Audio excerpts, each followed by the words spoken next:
Bom, pessoal, então, para a gente iniciar, né, como de costume, vamos fazer a nossa oração, né, para a gente corrigir aí a nossa intenção, para que a gente possa direcionar nossa mente de forma que possamos extrair o melhor possível do nosso encontro de hoje, tá bom? Então, por favor, todo mundo agachou. Que possamos ver os Budas, vida após vida, sempre ouvir o Sutra do Lótus, mundo após mundo, praticar o caminho do Bodhisattva sem regredir e rapidamente realizar o despertar insuperável. Que possamos não desperdiçar esta oportunidade preciosa de ouvir o Dharma, para que a maravilhosa exposição do veículo do Buda penetre profundamente em nossos corações. Que possamos escapar da escuridão da ignorância e da calúnia do Dharma e escalar o caminho iluminado do veículo único e da verdadeira fé. Que possamos levar esta prática maravilhosa à sua realização perfeita e que alcancemos o grande benefício de nos tornarmos Budas rapidamente. Namo Myoho Renge Kyo. Namo Myoho Renge Kyo. Namo Myoho Renge Kyo. Muito obrigado. Bom, nós estávamos falando, né, então, sobre a Ichinen Sanzen, né? Então, a gente falou sobre os 10 mundos, falamos a respeito da possessão mútua dos 10 mundos, falamos a respeito dos 10 fatores, né? Chegamos, então, nos 1000 mundos, e o que eu tinha... Vocês conseguem ver bem a minha tela? Eu vou deixar aqui um pouco maior, né? Assim vocês conseguem ver um pouco mais, tá? Então, nós falamos sobre os 10 fatores, eu até dei um extra ali, falando a respeito do porquê recitamos os 10 fatores 3 vezes, né, quando lemos o capítulo 2 do Sutra do Lótus, na nossa prática diária. Então, agora a gente vai continuar desenvolvendo aqui a matemática, né, que nos leva aos 3.000 mundos, né, que nos faz chegar aos 3.000. Tá bom? Eu não vou repetir, né? Como eu falei anteriormente, a gente está com o tempo assim escasso, então, né, tem a gravação. Quem quiser rever isso aqui pode aí acessar a gravação da aula passada, tá bem? Bom, então vamos lá, vamos proceder com a leitura. Atualmente, né, começando aqui no último parágrafo, as pessoas estão muito preocupadas com as questões ambientais, como o meio ambiente da Terra e as influências em nossa mente e corpo. Em outras palavras, o meio ambiente e a Terra também têm poder, efeito e assim por diante para os seres humanos. Por outro lado, nós, seres humanos, também mudamos o ambiente da Terra. Um ser humano com outro, a Terra e seu ambiente, influenciam-se mutuamente pelo poder e as atividades, e criam efeitos e recompensas como causas primárias e ambientais.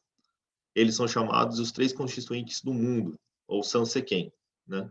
Então, aqui, né, basicamente, ele está falando que a gente manifesta os nossos 10 mundos e também os nossos 10 fatores, nossas 10 talidades no ambiente no qual nós vivemos, né? E o ambiente no qual nós vivemos também possui essas 10 talidades e esses 10 mundos ou 100 mundos, né? Então, dessa forma, nós influenciamos a natureza, né, a sociedade, e a gente é influenciado por ela também, porque de fato não existe distinção entre uma coisa e outra, né? Nós vemos como entidades separadas, né, a natureza, a fauna, a flora, os seres humanos, mas na verdade nós dependemos, né, de tudo isso para que a gente possa nos sustentarmos e vivermos, né? Então, hoje em dia se fala muito, né, a respeito da questão ambiental, ainda agora mais evidenciado com o problema da Covid, né? Então, isso vem assim muito a calhar, né? Então, a gente sabe que o Covid se espalhou por desequilíbrios, né? Desequilíbrio ambiental, desequilíbrio social, né? E que fez com que essa pandemia tomasse a proporção que tomou.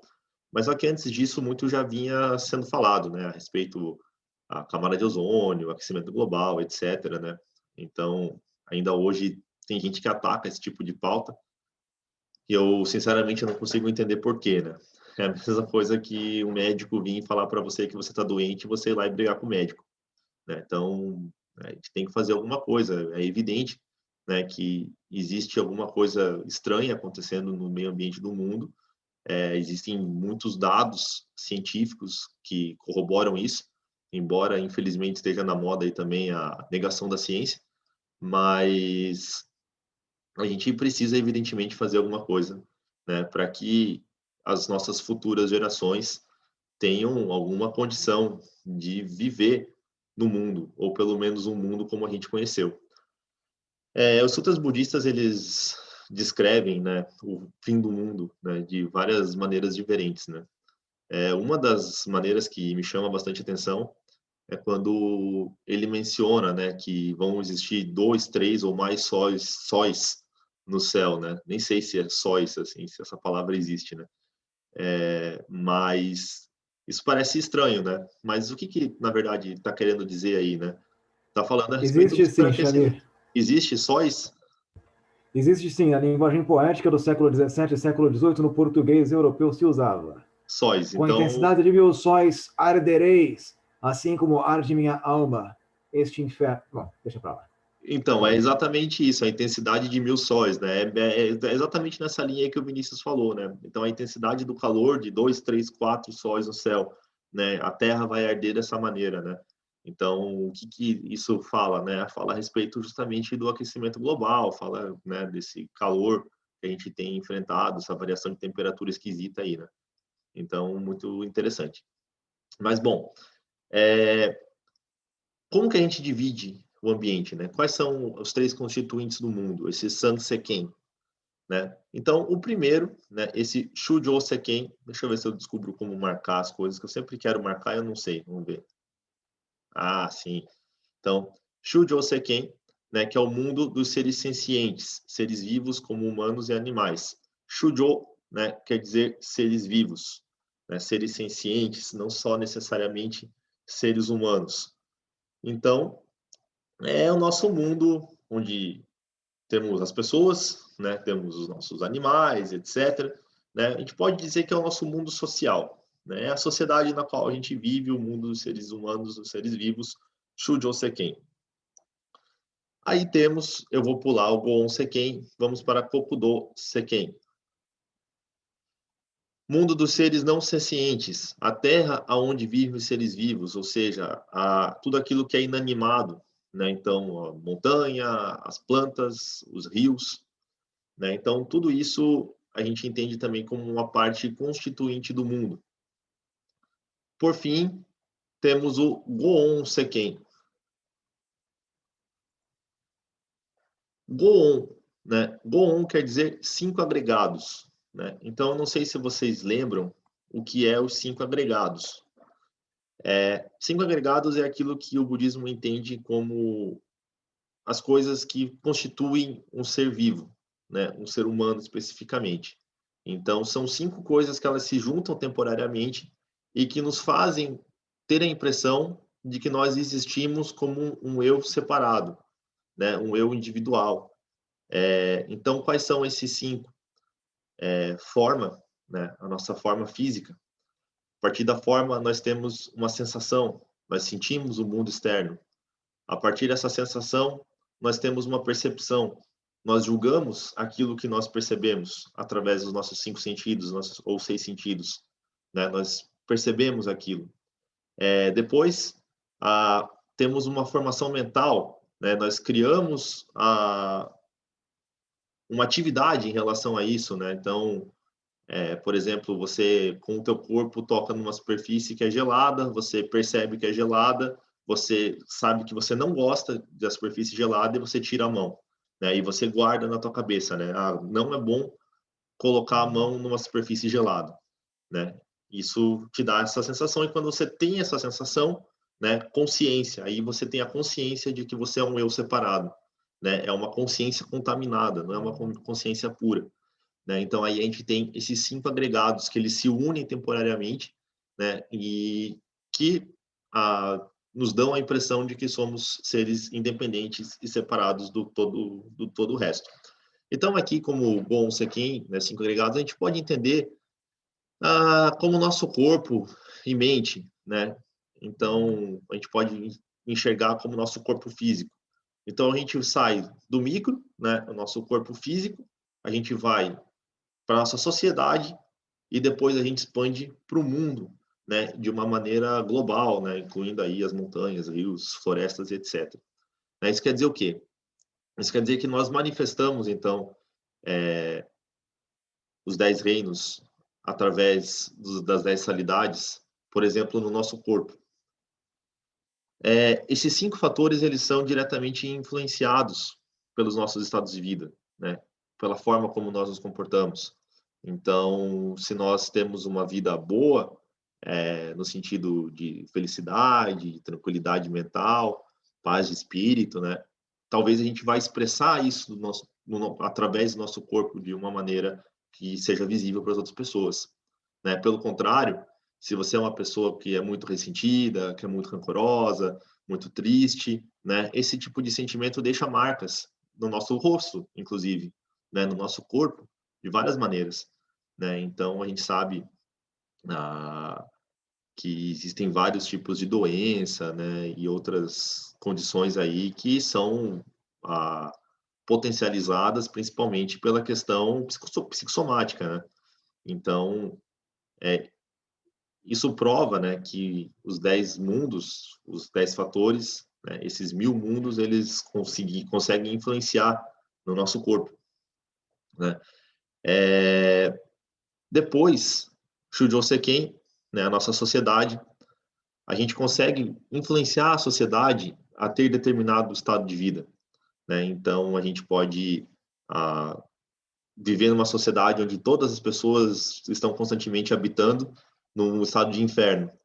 Então, a sociedade em si vai demonstrar um aspecto do inferno, ou vai demonstrar um aspecto de devas, né, de deuses, ou de humanos, ou de bodhisattvas, né? Então, a sociedade, ela demonstra, né, como um todo, não como como eu posso dizer, é como se fosse realmente um ente vivo, né, maior, né, e como se nós fôssemos células, né, alguma coisa assim, né, que influencia esse todo grande, né? Então, nós conseguimos influenciar o nosso meio ambiente da mesma forma como o meio ambiente também consegue nos influenciar, né? Então, a gente se é exposto constantemente a um círculo de pessoas ou uma determinada sociedade que é ruim para nós, a gente pode se contaminar com isso, né? Da mesma forma, se a gente frequenta bons círculos virtuosos que nos levam a bons caminhos, a gente acaba sendo influenciado por isso também, né? Então, aí o budismo fala bastante a respeito dos bons amigos, né? Então, você buscar bons amigos, evitar maus amigos, né? Porque os maus amigos te levam para caminhos ruins, né? E os bons amigos, eles te levam para caminhos virtuosos. Aí, por fim, a gente tem Kokudo Seiken, né? Que é a terra onde os seres vivos habitam, né? Então, a gente pode ver, assim, uma sociedade que é muito materialista, que é muito egocêntrica, né? Como que está a situação dos rios, das florestas, né? Desse tipo de lugar, né? Então, às vezes a gente não precisa ir muito longe, né? Às vezes a gente olha para o rio da nossa cidade ali, a gente vê a vegetação ao redor da cidade onde a gente mora, a gente vê, né? O que está acontecendo, né? Será que está sendo preservado? Será que está sendo destruído? Será que está poluído? Então, muitas vezes, a consciência de uma determinada cidade, ou uma nação, ou um grupo de pessoas, pode ser manifestado em como essas pessoas tratam o meio ambiente, né? E, da mesma forma, o meio ambiente retribui isso para a gente também. Então, a partir de um meio ambiente contaminado, a gente também consegue se contaminar, a gente também consegue se prejudicar, né? A partir disso.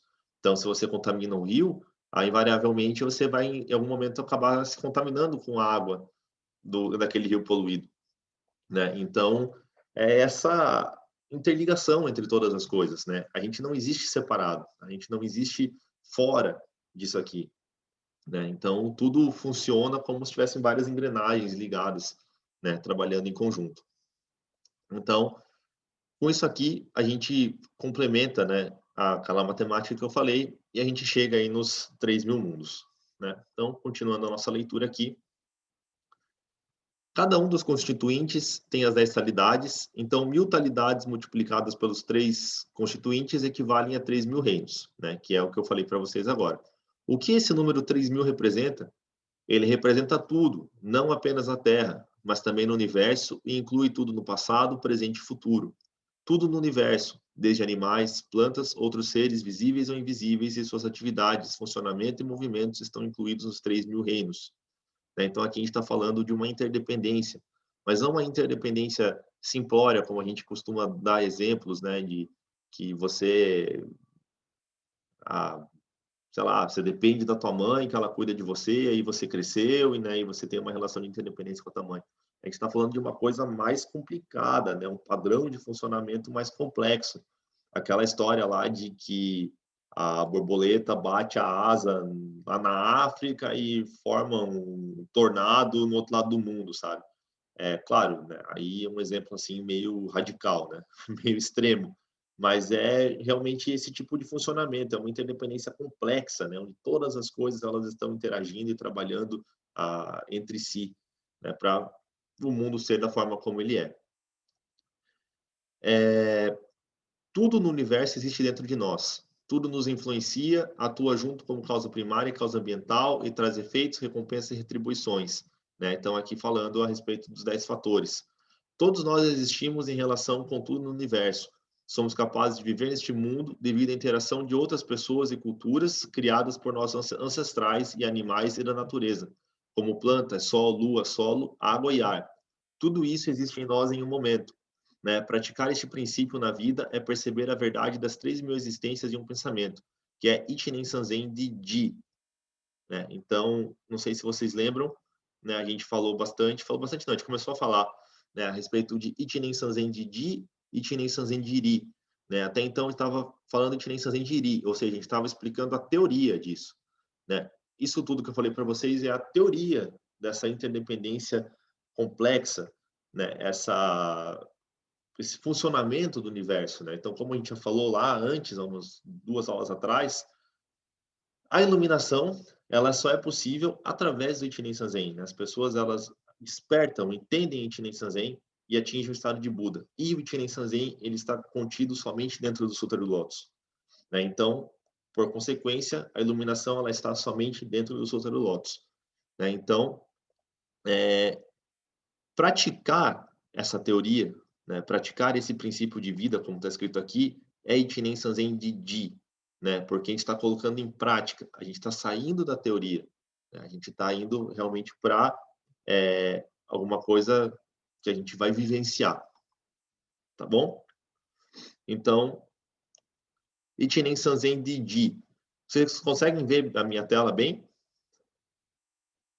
Tranquilo? Tá. Então, teoricamente, Ichinen Sanzen de Iri, né, que eu falei para vocês agora, que é teoria, nos diz que podemos atingir o estado de Buda e que todos os reinos da existência, incluindo o estado de Buda, podem ser reconhecidos em cada momento de percepção consciente, né? Então, se você está consciente, se você está atento, você consegue entender e enxergar todos esses reinos dentro da sua própria vida, incluindo o estado de Buda, né? Essa é a teoria. No entanto, Ichinen Sanzen de Ji, né, ou seja, o Ichinen Sanzen prático, nos diz que estamos no processo de nos tornarmos Buda e que o estado de Buda já é uma realidade em ação nas nossas vidas. Então, ele já é uma realidade. Nós já somos Budas. Nós não estamos em via de nos tornarmos Buda, né? Embora a gente esteja praticando, esteja nos esforçando, a gente já é Buda, né? Mesmo um único momento de ter fé e regozijo neste ensinamento nos permite compreender a realidade da presença do Buda em nossas vidas. Como isso acontece? Né? Essa é a pergunta de $1 milhão aí, né? Como isso acontece? O que vai vir em seguida, né, não é fácil, tá? Não é fácil de entender. Eu, particularmente, levei bastante tempo, né?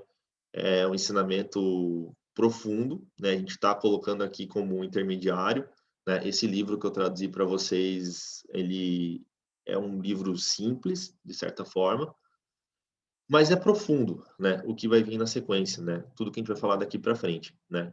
Como a gente consegue realizar o estado de Buda que já existe dentro de nós, né? Como a gente consegue trazer isso à tona, pôr isso para fora. Vamos lá. Faça com que outros pratiquem a maneira real de perceber isso. Recitar e manter os 5 caracteres de Myoho Renge e Kyo, e reverenciar o mais venerável, conforme revelado na seção essencial do Sutra do Lótus, né? Homon no Honzon. Né? Então, o mais venerável, ele é o quê? Homon no Honzon. Né? Honzon, mais venerável, Homon é a seção essencial do Sutra do Lótus. Né? Então, o mais venerável é o mandala, né? Mandala Gohonzon, mas que representa, né, o Buda eterno. Né? Então, é o Buda eterno da seção essencial do Sutra do Lótus. Então, a gente precisa reverenciar isso, né? Através de recitarmos e mantermos os 5 caracteres de Myoho Renge Kyo. Né? Então, Nichiren Shonin, ele fala que dessa maneira a gente vai conseguir perceber Ichinen Sanzen na nossa vida. Né? Aqui tem uma observação, né, que Homon no Honzon é o primeiro dos 3 grandes ensinamentos ocultos, né, ou 3 grandes leis secretas, igual algumas pessoas falam, né? Sandai Hiho, né, que é Homon no Honzon, Homon no Kaidan, Homon no Daimoku, né? Homon no Honzon é o Buda eterno, né, ou o Mandala Gohonzon, que representa o Buda eterno. Homon no Kaidan, né, é o local onde as pessoas praticam os ensinamentos do Lótus, recitam o Daimoku. Homon no Daimoku é o próprio Daimoku, né? É a recitação do próprio Daimoku. Certo? Vamos lá. Opa. Sabedoria e o mundo da iluminação do Buda. Iluminação significa despertar para a verdade de Nichiren Sanzen e perceber uma grande vida que transcende os limites do tempo e do espaço. Né? Então, aqui, novamente, né, transcende os tempos, os limites do tempo e do espaço. Eu comecei a falar sobre isso lá atrás, nos nossos primeiros encontros, né, que a gente ia entrar numa esfera sem tempo, né, uma dimensão última, uma dimensão transcendental. Né? Então, quando a gente desperta para Ichinen Sanzen, a gente entra nessa realidade, né? Tipo, saído da Matrix, né? A gente sai da Matrix, de certa forma, né? Não sei se vocês lembram agora tá essa modinha de falar que é cringe, não sei o que é cringe aí, né? Acho que assistir Matrix, então, deve ser ultra cringe, né? Não sei se vocês sabem que é isso também. Eu descobri hoje essa palavra. Se vocês não sabem, não estão perdendo nada. Deixa pra lá. Descobri essa semana. Descobriu também? Também. E acho que eu sou isso daí. Eu também, com certeza, né? O pessoal falou que pagar boleto é cringe. Aliás, boleto Tomar café é tomar cringe. café. Nossa, trabalhar então deve ser, né? Bom, vamos lá. Então, Ichinen Sanzen é a sabedoria da iluminação do Buda e as circunstâncias obtidas com a sua iluminação. Ichinen Sanzen Jiri é despertar para Ichinen Sanzen como a iluminação do Buda por meio da meditação ou da prática mental e do aprimoramento da própria sabedoria. Então, Ichinen Sanzen Jiri, a teoria, a gente vai fazer o quê? A gente vai meditar, né? E a gente vai, né, estudar, né, para aprimorar a própria sabedoria. Né? Então, isso é a teoria. A gente tem um foco, né? A gente é Buda, a gente quer ser Buda. Então, a gente vai trilhar um caminho, né, gradual para que a gente se torne Budas lá na frente, no futuro. Tá? Isso é a teoria. Em contraste, nossas próprias vidas estão conectadas com a vida de Buda, por meio da fé e do Daimoku. Se alguém puder imaginar conectar um tubo entre a vida do Buda e a nossa, Ichinen Sanzen, como a sabedoria do Buda e as circunstâncias de sua iluminação, flui naturalmente para nossas vidas e se torna nossa própria sabedoria. Recebemos Ichinen Sanzen do Buda por meio da recitação do Daimoku. Este é Ichinen Sanzen de Ji. Aqui ficou confuso, né? Porque ainda não está bem explicado. Vou marcar de novo Ichinen Sanzen de Ji. Então, o foco desse parágrafo aqui é o quê? Recebemos Ichinen Sanzen do Buda. Né? Então, a gente não tem isso desenvolvido, mas a gente cria como se fosse um canal direto, né? E a gente recebe esses ensinamentos, né? Naturalmente, né? Através da vivência dessa realidade última. A gente vive essa realidade última, né? Então, seria mais ou menos assim. Ichinen Sanzen Jiri, teoria, você pode dizer assim, eu me comporto de determinada maneira porque eu quero ser Buda. Então, eu sigo determinado treinamento, eu tenho uma certa conduta ética, né, porque eu quero ser Buda. Ichinen Sanzen Jiri é o seguinte, eu sigo determinada conduta ética, eu faço determinado tipo de treinamento porque eu sou Buda. Né? Então, tem uma mudança no enfoque. Né? Então, você vai gradualmente aprendendo, você vai tendo contato, você vai entrando na correnteza e você vai desenvolvendo isso porque você recebe diretamente. Né? Então, é uma mudança de enfoque, mas que faz uma grande diferença. Este universo é a vida de Buda. Quando consideramos profundamente sobre Ichinen Sanzen Jiri, chegamos a compreender que todo o universo depende um do outro, se relaciona e não existe independentemente. Tudo existe como um, como a gente já falou antes. No ciclo da natureza, tudo no universo tem seu próprio papel, tornando os outros ativos uns com os outros e apoiando uns aos outros. Em outras palavras, este universo é um grande ser, né? Como eu também falei antes. Nada tem existência independente. Nós, seres humanos, também temos nosso próprio papel como parte da grande vida do universo. E nós temos um papel, assim, horrível, né?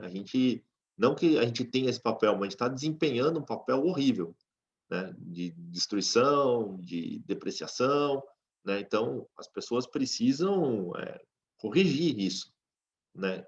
Tem que corrigir esse tipo de pensamento, porque a gente tem o nosso papel, a gente influencia, né? E a gente não prejudica somente a nós mesmos, a gente prejudica a natureza como um todo, né? As futuras gerações como um todo. Né? Então, o nosso papel, a nossa responsabilidade é muito grande. A gente tem desempenhado isso de uma maneira horrível, né? É uma consciência que todo mundo precisa tomar, na verdade. Né? Um cientista natural disse uma vez que a Terra, o universo são um ser. Cada rio corrente é como um vaso sanguíneo. Tudo na natureza apoia esta grande vida. Isso corresponde ao que o Buda disse há mais de 2000 anos. Parece que finalmente a ciência alcançou o budismo. Né? Então, eu acho interessante, né? Porque assim, quando a gente começa a estudar um pouco mais a fundo as interações entre o budismo e a filosofia ocidental, século XVIII, XIX, né? A gente teve Hegel, Schopenhauer, Nietzsche, né? Também estudou um pouco.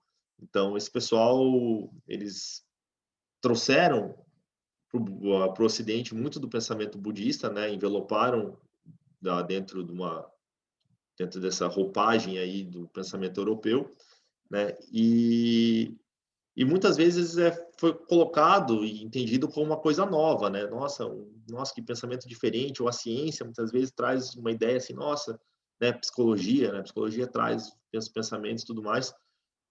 Só que o budismo já vinha desenvolvendo isso há muito tempo, né? Então você imagina toda uma tradição de pessoas pensando, analisando, desenvolvendo a mente, trabalhando a mente, né? Não eram pessoas que ficavam lá olhando a flor, abraçando a árvore, igual falei uma vez, gente que ficava, sei lá, em transe, fazendo qualquer coisa. Não, eram pensadores, eram filósofos, né? Que investigavam a mente, treinavam a mente, né? Uma tradição de 2000 anos que se faz fazendo isso, né? Então é óbvio que tem muita coisa e nesse campo o budismo é mais avançado que a ciência, né? A ciência está alcançando o budismo agora em muitos aspectos, né? Então, quando lemos o capítulo 16 do Sutra do Lótus, a duração da vida do Tathagata, percebemos que o único grande ser do universo é o Buda original Shakyamuni, que tem compaixão e personalidade calorosa. Agora, a teoria filosófica de Ichinen Sanzen Jiri se tornou uma religião calorosa e a compreensão dessa religião é realizada através da recitação do Daimoku, criando o real Ichinen Sanzen Deji. A Mari comentou aqui, né? O budismo antecede qualquer forma de investigação da mente. né? Então, pelo menos essas formas de investigação da mente modernas que a gente tem hoje em dia, né? Ainda é muito primitivo, tá? É muito primitivo. A gente tem muito o que desenvolver ainda, né? No campo da psicologia ocidental, por exemplo, né? E o budismo tem muito o que contribuir com isso. E, né, tem muita gente aí trabalhando nisso, com investigação científica séria, pesquisa em neurociência e tudo mais, comprovando, né, muita coisa, né, que o budismo já fala há muito tempo. Inclusive, a gente aí que trabalha com física quântica, não essa física quântica de tarô, essas coisas assim, sabe? Física quântica realmente lá, dos aceleradores de partículas e tudo mais, cientistas mesmo, né? E, tipo, os caras, para eles explicar o funcionamento das partículas, o movimento dos átomos, etc., eles usam a teoria budista, né? Nagarjuna, a Vasubandhu, principalmente, eles, de verdade, eles buscam isso, né? Para formar a teoria que eles vão conseguir desenvolver lá esse tipo de coisa dentro da física teórica, né? Física quântica teórica. Então, o budismo está na vanguarda, né? Realmente, de tudo isso, né? Então, aqui, o que a gente está falando, né? Quando o capítulo 16, o Lotus fala que o grande, único ser do universo é o Buda original Shakyamuni. Está falando o quê? Que o Buda Shakyamuni é Deus, então, né? Que tem uma compaixão, e ele que ele é caloroso, né? Tudo mais. Não é isso, né? A gente está falando aqui do Buda original Shakyamuni como esse único grande ser, no sentido dessa realidade transcendental, essa realidade última, né? Às vezes, uma palavra que eu aprendi recentemente, né? Eu achei que muito legal, né? É inefável, né? Então, essa realidade inefável. Então, isso é o Buda original Shakyamuni, né? E quando a gente entra nisso, então a gente desenvolve, a gente é envolvido por essa grande compaixão, por esse calor, né? Que é a natureza búdica. Né? Então, quando a gente faz isso através da recitação do Daimoku, então a gente está praticando Ichinen Sanzen de Ji, a gente está vivendo isso. Né? Então, como que a gente vive isso? Através da fé.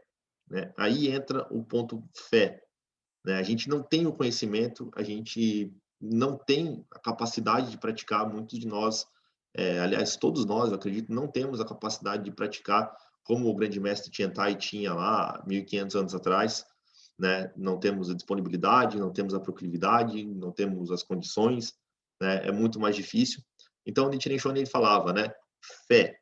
Aí entra a questão da fé. A fé nos conecta a essa realidade, né? E aos poucos, através desse cano, né, que ele falou, através dessa conexão, a gente vai absorvendo e aprendendo e evoluindo, tá? Então, isso fecha o capítulo 2, que falava a respeito de Ichinen Sanzen, né? Não quer dizer que a gente não vai falar mais sobre Ichinen Sanzen, na verdade, tudo daqui para frente é sobre Ichinen Sanzen, mas a gente vai falar sobre um assunto que eu acho que é novo, né, para a maior parte de vocês, né? Hon-in, Hon-ga. Eu acho que ninguém ouviu falar sobre isso, né? Caso alguém já tenha ouvido falar, manda uma mensagem no chat aí, mas eu acho muito difícil. Tá? Mas conforme eu for explicando para vocês, talvez vocês percebam aí que, né, em algum momento já escutaram algo a respeito. A Hon-in, Hon-ga, né? A doutrina de Hon-in, Hon-ga fornece informações adicionais sobre Ichinen Sanzen de Ji. Hon-in é literalmente a causa verdadeira, ou a verdadeira causa. E Hon-ga é o resultado verdadeiro, ou o verdadeiro efeito. Nichiren Shonin escreveu em Uma Resposta a Niyama Gozen sobre a transmissão do Sutra do Lótus a seus discípulos. A transmissão do Sutra do Lótus começa no capítulo 11, contemplando a estupa dos tesouros. A duração da vida do Buda é revelada no capítulo 16, né, a duração da vida do Tathagata. E a transmissão é concluída no capítulo 21 e 22, o capítulo dos poderes sobrenaturais do Tathagata e o capítulo de transmissão. Né? Então, isso aqui Nichiren Shonin falando, né? Como se desenvolve? Na verdade, a transmissão do Sutra do Lótus ele já começa no capítulo 11. Né? Então, quando surge a estupa dos tesouros, né, a gente já começa a entrar nessa realidade inefável, né? Porque a gente entra no que algumas pessoas traduzem como cerimônia no céu, cerimônia no ar, sei lá como o pessoal fala. Né? Mas a gente o Buda Shakyamuni ele tira toda a assembleia do cenário do Pico da Águia, né, e ele leva para o céu, né, e o céu não tem duração de tempo, de espaço, não tem limite, não tem norte, não tem sul, né, não tem fronteiras. Então ele desvela para a gente essa realidade última, essa realidade inefável, né, e ele faz essa transmissão dentro desse contexto, né. Então a gente vai entender mais para frente um pouquinho disso. Nichiren Shonin focou na Assembleia no Céu, que é exposta do capítulo 11 ao 22 do Sutra do Lótus, como a parte mais importante.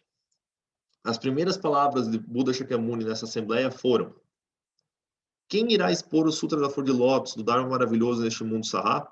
Agora é a hora de eu fazer isso. Eu entrarei no Nirvana em breve. Desejo transmitir este Sutra da Flor de Lótus, do Dharma maravilhoso, a alguém para que este Sutra seja preservado. O Buda estava perguntando quem iria expor este sutra em Mapo, após a sua extinção. Né? Mapo, vocês lembram, né, era do declínio do Dharma, era de degeneração do Dharma. Então, Nichiren Shonin, aliás, Buda Shakyamuni, ele queria saber, né, quem vai fazer isso. Então, no capítulo 13, incentivo para manter este sutra, 80 bilhões de Nayuta de Bodhisattvas, Mahasattvas juraram. Né? Então, esse capítulo 13... ele fala a respeito dos poderosos inimigos, né, que vão obstruir as práticas dos praticantes do Sutra do Lótus, que vão perseguir os praticantes do Sutra do Lótus, todas as dificuldades, né, que os praticantes do Sutra do Lótus eles vão enfrentar. Né? Então, neste capítulo 13, né, então, ele faz essa pergunta, na verdade, ele faz essa pergunta no capítulo 11, aí tem um interlúdio aí, mais ou menos entre o capítulo 11 e o 13, que é o capítulo 12, que é o capítulo Devadatta, né? E aí no capítulo 13 volta, né? E aí, quem que vai? Né? E aí ele começa a expor todas as dificuldades, né? Aí e mesmo assim esses Bodhisattvas, Mahasattvas, opa, pulei a página, desculpa, eles respondem assim: após a sua extinção, iremos a qualquer lugar, não apenas este mundo Sarrá, mas também aos mundos das direções, tão frequentemente quanto necessário for, e faremos com que todos os seres vivos copiem, guardem, leiam e recitem este sutra, para expor seus significados, para agir de acordo com o Dharma e para memorizar este sutra corretamente. Então, esses bodhisattvas, eles falaram, não, deixa com a gente aguenta essa pancada, não tem problema, vamos para cima. Né? Mas aí, o que o Buda fala? Não, bons homens, eu não quero que vocês protejam ou mantenham este sutra, porque existem mais bodhisattvas, mahasattvas, do que 60 mil vezes areias do rio Ganges neste mundo Sarrá. Eles protegerão, manterão, lerão, recitarão e exporão este sutra após a minha extinção. Né? Então, quem são, né, esses bodhisattvas que já existem no mundo Sarrá? Né? Então, naquela época, muitos milhares de bilhões de bodhisattvas, liderados por bodhisattva práticas superiores, surgiram do subsolo simultaneamente. Né? Então, outra cena épica aí do Sutra do Lótus, né? Os bodhisattvas que saem da Terra, que surgem da Terra. Né? Então, são bodhisattvas que existiam originalmente neste mundo Sarrá. Né? Então, isso também mostra a relação entre o mundo Sarrá e o mundo do Buda Shakyamuni. Né? Então, eles existiam aqui, eles eram discípulos, né? Eu não li isso ainda, né? Mas vocês já sabem, eles eram discípulos do Buda original Shakyamuni e eles habitavam neste mundo Sarrá. Então, este mundo Sarrá ele tem uma conexão visceral com o Buda eterno. Né? Então, aqui é a própria Terra pura, onde esses Budas, onde esses Bodhisattvas habitam, estão constantemente ensinando e aonde o Buda está presente. Né? Mas isso ainda não tinha sido falado nessa altura aqui do Sutra. Né? Aí, o Bodhisattva Maitreya, ele fala: nunca antes vimos tantos milhares de bilhões de bodhisattvas. Interessante falar aqui também que Bodhisattva Maitreya, né? Maitreya, ele é o Buda do futuro, né? Então, ele habita atualmente no paraíso de Tushita, né? Onde ele aguarda pelo momento onde o momento no qual os ensinamentos budistas eles vão se ter extinguido por completo, e ele vai renascer aqui para colocar a roda do Dharma em giro novamente. Né? Então, ele é um Buda do futuro. né? Maitreya, o nome dele vem da palavra, em Pali se fala meta, né? Mas Maitri, né? Que quer dizer amor, se eu não me engano, amor universal, né? Então, ele é esse Bodhisattva que está se preparando, né, para ser o Buda do futuro aqui no mundo Sarra. Mas, né, e aí a gente consegue, entendendo quem são os personagens do Sutra, sabendo do que se trata, a gente consegue entender melhor a narrativa, né? Porque se a gente não sabe quem são os personagens, a gente lê, a gente capta o ensinamento mais ou menos, mas a gente não entende esse nuance, esse impacto, né? Então, esse Bodhisattva de alto nível, né, ele não sabe o que está acontecendo, né? Nunca antes vimos tantos milhares de bilhões de bodhisattvas, né? Esses bodhisattvas têm grandes poderes, virtudes e energia. Quem expôs o Dharma para eles? Quem os ensinou? Quem os qualificou para atingir a iluminação perfeita? Né? E aí, então, o Buda respondeu: eu os tenho ensinado desde o mais passado remoto. Né? Aí o Bodhisattva Maitreya falou de novo: não faz muito tempo que você renunciou à família dos Shakyas e se sentou sob a árvore Bodhi, perto de Gaia. Né? Eles, né, Bodhisattvas, surgiram do subsolo e agora estão diante de você respeitosamente. Isso é difícil de entender. Como podemos acreditar nisso? Você atingiu a iluminação recentemente, mas você fez tantas coisas. Remova nossas dúvidas. Explique tudo isso como é.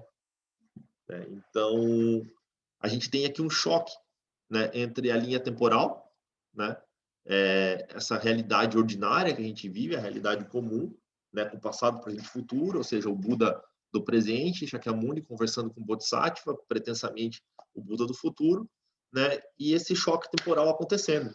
Né? O que é isso? Né? O que está rolando? A Mari comentou, né? Em linhas esotéricas, fala-se de Maitreya como mestre ascenso. Assim,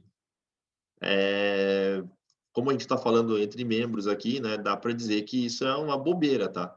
O pessoal teve desse teosofismo, o pessoal assim que pegou coisas do Oriente, meio fez umas interpretações nada a ver, colocou ali sem saber direito. Não dá para a gente correlacionar, tá?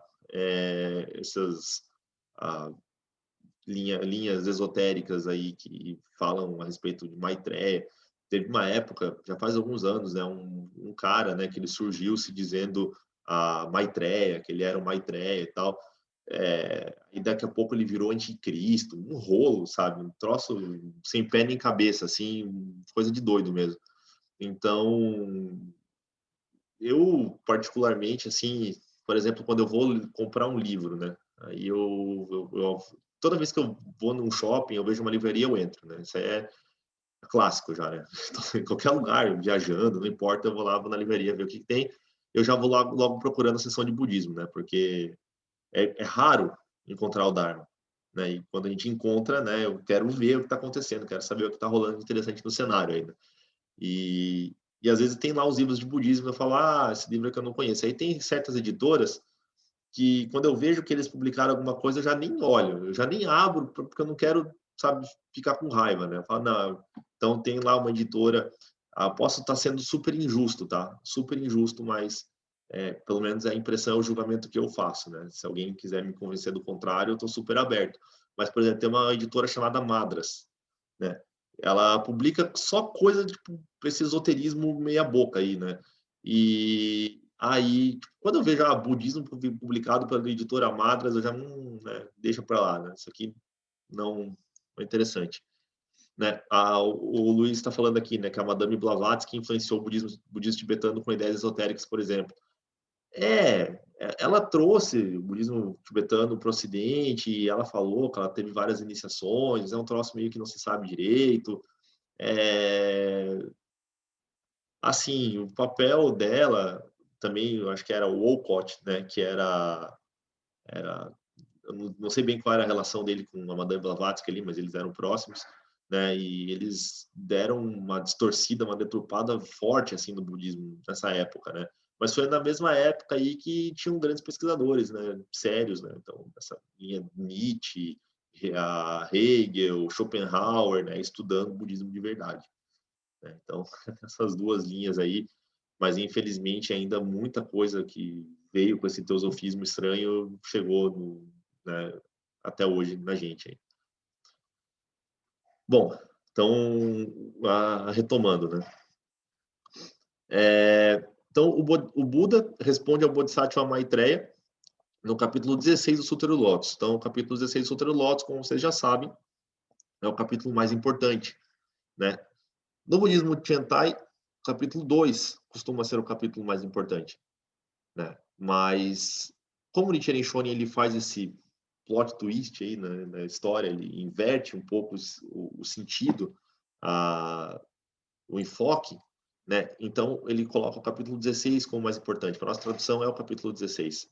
Então, ele fala: o número de kalpas que passaram desde que me tornei Buda é 100 bilhões de Nayuta Sankhya's maior do que o número de partículas de poeira assim produzidas. Né? Então, aqui ele está contando a história dos mundos que são destruídos, reduzidos a pó, etc. Né? Então, vocês podem ler lá o capítulo 16, tem explicado bem certinho. Né? Então, ele fala que o número de kalpas que se passaram desde quando ele atingiu a iluminação é muito antes do que isso. Né? Então, algumas pessoas também fazem uma interpretação errada, né, disso aqui. Acho que tudo isso eu já falei para vocês, eu acredito. Né? Eles falam, então tem lá um número infinito, infinito não, um número de partículas de poeira foram produzidas, é um número muito grande, mas é finito. Né? Então, antes disso, ele não era Buda. E aí ele aprendeu com o Buda, e esse Buda quem que era? Tchananã, né? Nichiren Shonin, né, que era o Buda original, né? Então não faz sentido nenhum, né? Então, sabe, é uma confusão justamente entre essas duas linhas temporais, né? A linha temporal convencional e essa linha temporal onde não existe a linha temporal, que é a realidade inefável, né? Aqui ele fala, né, para consultar os diagramas 1, A e B do capítulo 1, né? Não vou voltar lá para vocês agora, né? Mas ele basicamente está falando, né, que os praticantes do Sutra do Lótus são, né, os praticantes do Sutra do Lótus são a causa verdadeira, né? E o Buda original é o efeito verdadeiro. Então, praticar o Sutra do Lótus é o verdadeiro efeito, é Hon-In, né? E atingir a iluminação, né? Entrar nessa realidade inefável é Hon-Ga, né? A verdadeira causa. Então, como é que eles falam em outras linhagens, em outras religiões? Budismo da verdadeira causa, uma coisa assim, acho que se fala, né? Então, é nesse sentido aqui, é esse ensinamento, né? Porque quando você recita o Sutra do Lótus, você está fazendo a verdadeira causa para atingir o estado de Buda. Né? Mas só que a gente vai entender que essa verdadeira causa, esse verdadeiro efeito, né? Eles existem juntos, simultaneamente, tá? Então, neste ponto, nosso conhecimento e compreensão comuns sobre causa e efeito entram em colapso. Né? Isso aqui eu acho legal, né? Essa palavra aqui, colapso, principalmente, né? Porque a gente está desconstruindo a ideia que a gente tinha antes. Né? A gente achava uma coisa, mas a gente está desfazendo todas as ideias que a gente tinha na nossa cabeça. Né? Então, isso ainda acontece muito comigo, tá? Então, quando eu estudo, por exemplo, esse final de semana a gente teve aula com o reverendo Oshima, né? Também eu tive alguns momentos de desconstrução ali, né? Poxa, né? Não era bem assim. Então, quando a gente colapsa nossas ideias, a gente geralmente dá margem para coisas novas surgirem. Né? Então, é bom a gente sempre questionar, a gente sempre pesquisar mais, a gente sempre tentar esclarecer as nossas dúvidas. Né? Algumas pessoas falam sobre não ter dúvidas, né? Não, a gente tem que ter dúvidas, né? Porque quanto mais dúvida a gente tem, né, mais a gente consegue estudar, aprender e melhorar, né? Então vamos lá. Nosso entendimento é que os seres dos 9 reinos, que são reconhecidos como causa, né? Então, 9 reinos são causa, aqui causa normal, tá? Não a verdadeira causa, continuam sua prática. Né? E como resultado, tornam-se Budas em um determinado momento, o que é reconhecido como efeito. Então, tornam-se Budas, né? E é o efeito. Né? Como que eles fazem isso? Através da prática. Né? Então, você sai de um ponto A, você percorre um caminho até o ponto B.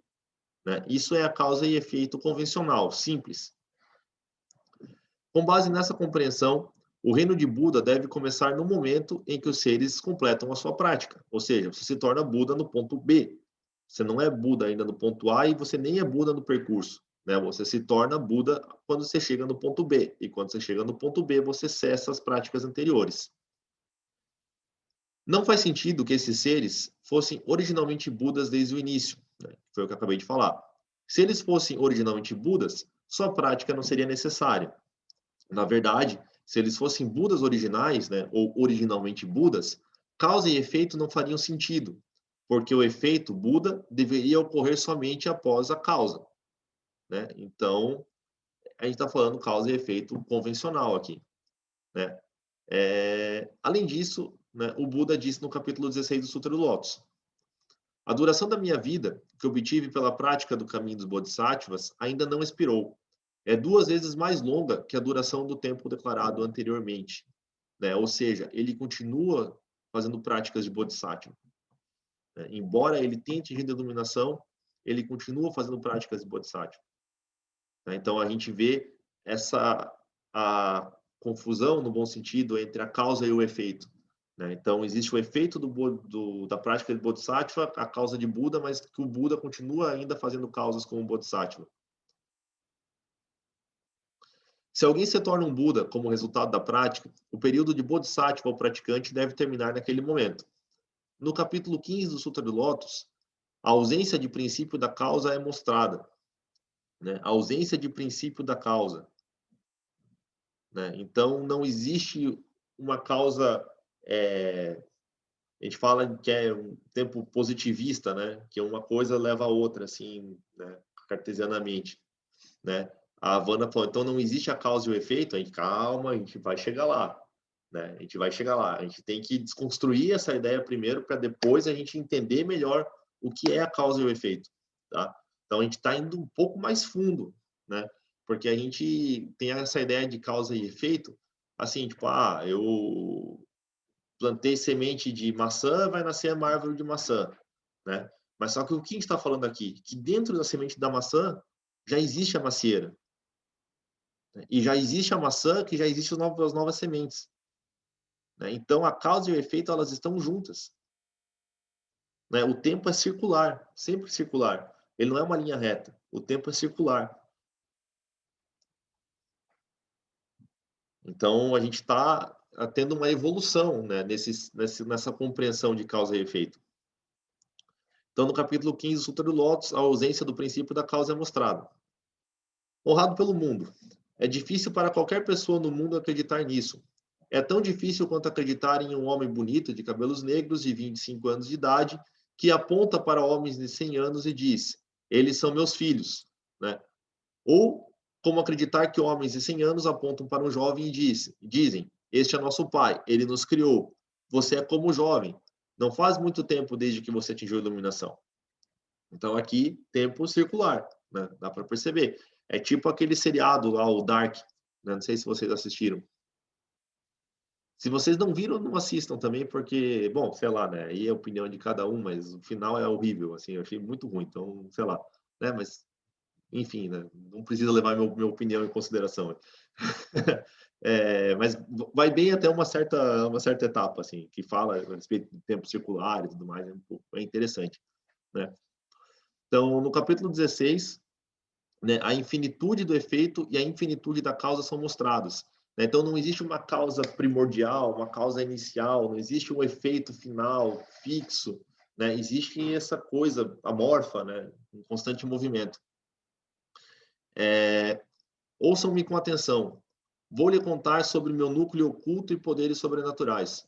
Os deuses, homens e asuras no mundo pensam que eu, Buda Shakyamuni, deixei o palácio dos Shakyas, sentei-me no lugar de iluminação, não muito longe da cidade de Gaia, e alcancei Anuttara Samyak Sambodhi, que está errado, é Sambodhi, tá? Anuttara Samyak Sambodhi. 40 e tantos anos atrás. Para dizer a verdade, bons homens, passaram-se muitas centenas de milhares de bilhões de Nayuta de Kalpas desde que me tornei Buda. O que é Anuttara Samyak Sambodhi? Né? Anuttara Samyak Sambodhi é a iluminação completa e perfeita. Tá? Então, o que ele está dizendo aqui? né, as pessoas pensam que ele atingiu essa iluminação completa e perfeita, né, 40 e poucos anos atrás, mas não, né, ele atingiu há muito tempo atrás, né, há bilhões de nayutas de kalpas, né? O que é nayutas, né? Acho que eu já falei para vocês, é uma quantidade de, é que eu posso dizer, é um fator de multiplicação, é um número, né? É um número gigantesco. Então, são bilhões de nayutas, milhares de bilhões de nayutas, é um número infinito, né? A gente entende isso no budismo como infinito, né? Não é que existe lá o marco zero. Não, isso é incontável, é impossível de saber, né? Aí ele continua falando: todo este tempo eu tenho vivido neste mundo sarrá e ensinando os seres vivos deste mundo, expondo o Dharma para eles, né? Então, o mundo sarrá aí se mostrando, né, como o palco, né, o plano de fundo dessa cerimônia no ar, né, sem tempo, sem começo, sem fim, né? Então, ele está sempre presente ali ensinando. Vejo que o mundo triplo é o mundo em que os viventes não nascem e não morrem. Ou seja, não aparecem e nem desaparecem. Que é o mundo em que não apareço ou do qual não desapareço. Que não é irreal ou irreal. E que não é o que parece ou o que não parece. Então, isso aqui é, assim, ele usa duas coisas que são contraditórias para tentar mostrar, né, justamente essa transcendência, essa luminosidade, né, desse mundo triplo, né? O que é o mundo triplo? Né? Vocês já se perguntaram o que é o mundo triplo? Mundo triplo, Kamadato, né? O mundo dos desejos. O que é Kama, né? Dato quer dizer mundo. Kama é a mesma Kama do Kama Sutra, tá? Então é o mundo dos desejos sexuais, né? Se você tá no Kamadato, mundo dos desejos sexuais, meu amigo, é difícil, é o mundo que a gente vive, né? É o que impulsiona a vida, né? Então, Kama, mundo dos desejos, mundo da forma, né? Onde já não existe mais esses desejos, mas ainda persiste a forma. E o mundo da não forma, nem forma e nem não forma, né? Então, Rupyadato e Arupyadato, né? São os três mundos, né? No qual os seres vivos podem renascer, né? Então, isso aí faz parte aí da cosmologia védica, que o budismo adotou também e tudo mais. Enfim, né? Só como curiosidade, né? Para vocês. Mas ele fala, qualquer um dos seres que nascem em qualquer uma dessas três esferas, né? Da não forma, da forma e dos desejos, eles não são viventes, eles não morrem, eles não aparecem e desaparecem. Essa é a forma como o Buda vê o mundo, né? Transcendente, né? Não vejo o mundo triplo da mesma forma que os seres vivos do mundo triplo fazem. Eu vejo tudo isso clara e infalivelmente. Os seres vivos são vários em suas naturezas, desejos, ações, pensamentos e opiniões. Portanto, eu expus o Dharma com histórias de vidas anteriores, com várias parábolas, símiles e discursos, a fim de fazer com que todos os seres vivos plantem as raízes do bem. Nunca parei de fazer o que deveria fazer. Como disse antes, faz muito tempo que me tornei o Buda. A duração da minha vida é imensurável, a Sankhya Kalpas. Estou sempre aqui, nunca irei falecer. Né? Nunca irei falecer. Então, o Buda ele enxerga essa realidade, mas nós, né, seres vivos, nascidos no Sansara, nós não conseguimos perceber isso, nós não conseguimos enxergar isso. Mas o Buda enxerga, né? Nós temos a sensação do tempo acontecendo, mas o Buda enxerga que não existe tempo, né? E ele está constantemente ajudando essas pessoas, ele está presente ajudando as pessoas, dando ensinamentos e na impossibilidade de falar diretamente para elas dessa maneira, ele explica o Dharma de maneiras diferentes, de forma que as pessoas consigam entender, né, de acordo com suas próprias inclinações, suas próprias tendências, né? Então, esse aqui é o mundo, né, no qual o Buda existe, né? Onde os seres viventes não nascem nem morrem, não aparecem nem desaparecem, né, no qual ele não aparece e não desaparece. Ele não é um mundo que não é real ou irreal, que não é o que parece ou não, o que não é ou não parece, né? Então, é isso. O efeito infinito é natural, né? Aqui é revelado que ambos os 9 reinos, como causa, e o reino de Buda como efeito, não têm começo e não têm fim no passado, presente e futuro. Para concluir, causa e efeito existiam ou existem simultaneamente. Eles existem no presente e existirão no futuro.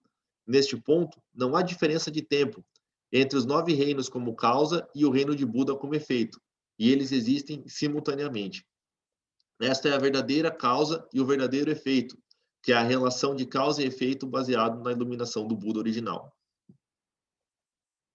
Então, né, aqui a gente vê que não existe a diferença de tempo entre a causa e o efeito, né? O que é, então, a causa original, né? A causa original é a causa dentro desse contexto, dessa realidade última, inefável, né? E o efeito, ele é também esse efeito último, transcendente, né? Então, eles coexistem e são infinitos, né? Não existe diferença no tempo, não há diferença de tempo entre os 9 reinos como causa e o reino de Buda como efeito.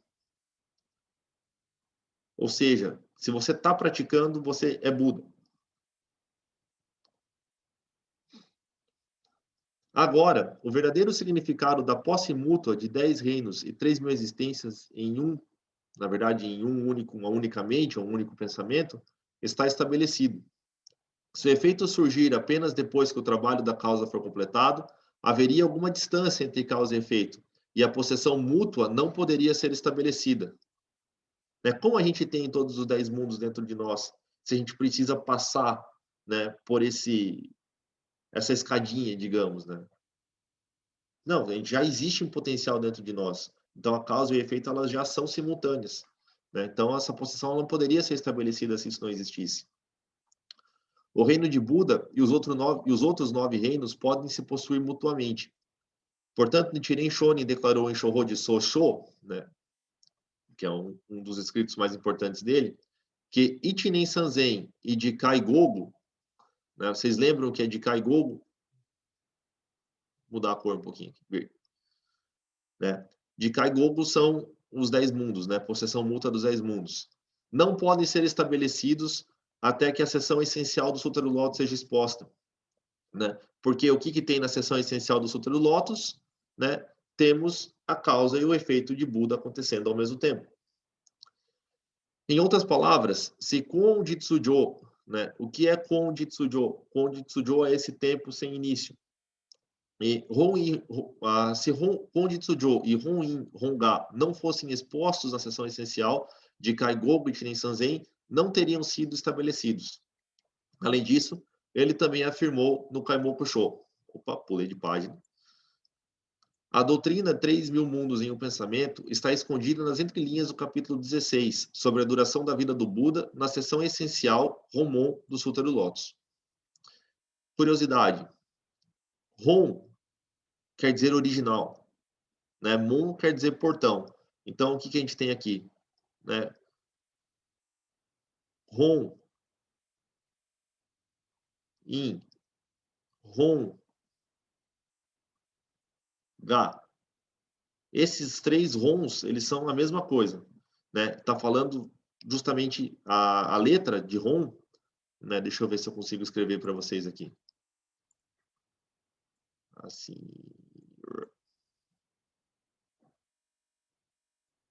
Assim, né? Essa letra, ela quer dizer origem, ela quer dizer fonte, né? Então, é o que é primordial, é o que é original. Original não no sentido de que o outro é falsificado, mas original no sentido de que é o que vem da origem, né? Então, por exemplo, no Japão a gente escreve Nihon, né? Nihon. Ni, né, quer dizer sol. Hon é a fonte. Então, por isso, né, sol nascente. É da onde vem o sol. Né? Então, vou apagar aqui. Beleza. tá? Então, quando vocês verem essa palavra Ron, não é em todos os lugares que Ron quer dizer origem, né? Mas aqui, nesse sentido, sim. Né? Então, a causa da origem, o efeito da origem, o efeito original e o portão, né? A seção original. Por isso, tá? Que às vezes as pessoas falam, eu sou do budismo original, né? Ou eu sou do budismo verdadeiro, né? Então, essa palavra original, verdadeiro, não está necessariamente errada, né? Mas é uma tradução ruim, né? É uma tradução, e porque é uma tradução ruim, as pessoas interpretam errado. Então, as pessoas acham, o meu budismo é o budismo verdadeiro, né? Então o teu é o errado, né? Você é um herético e você vai para o inferno, né? Então é isso que as pessoas entendem quando falam, meu budismo é verdadeiro, o meu budismo original, então o seu budismo é falsificado, né? Pirata. Então, não é isso, tá? Esse verdadeiro, ele é Ron. É essa letra aqui, tá? Então, que vem do Buda original, do portal original, né? Da seção essencial do Sutra do Lótus. Do ponto de vista do Buda original, os 9 reinos são absorvidos pela grande vida do Buda. Nós simplesmente não percebemos. Rengi, né? A palavra Rengi, de Myoho Renge, né? Que Myoho Renge Kyo também mostra que causa e efeito existem simultaneamente, pois a flor de lótus contém a semente ou o potencial do próprio lótus. Vocês já estão familiarizados com esse exemplo aqui, né? Eu espero que essa exposição de hoje, talvez, não sei se vai clarificar um pouco essa ideia, né, da causa e efeitos simultâneos, porque é uma coisa que é difícil, é um conceito que você tem que penetrar nele, com meditação, com a reflexão sobre o assunto, mas eu espero que ajude a clarear um pouco o que é essa causa e efeito simultâneo.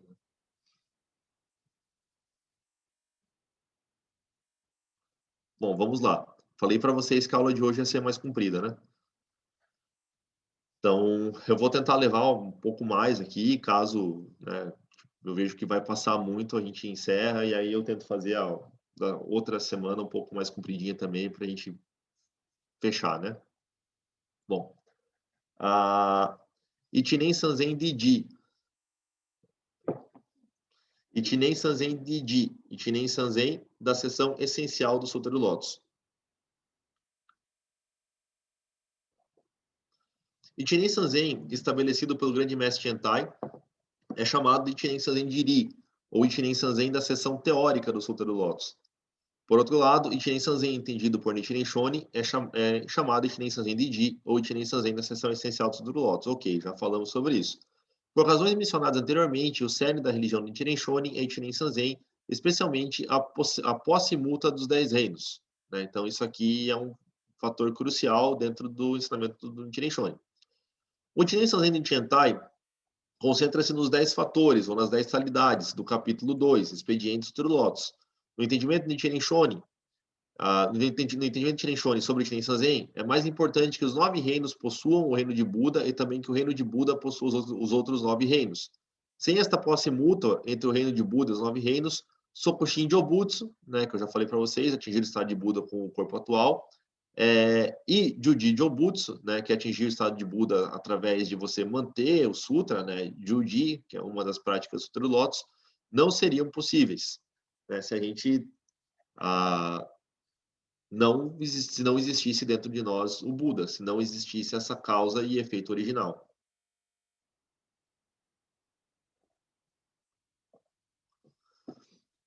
No entanto, não é no mundo de Ichinen Sanzen Jiri que os 9 reinos possuem o reino de Buda e também o reino de Buda possui os outros 9 reinos.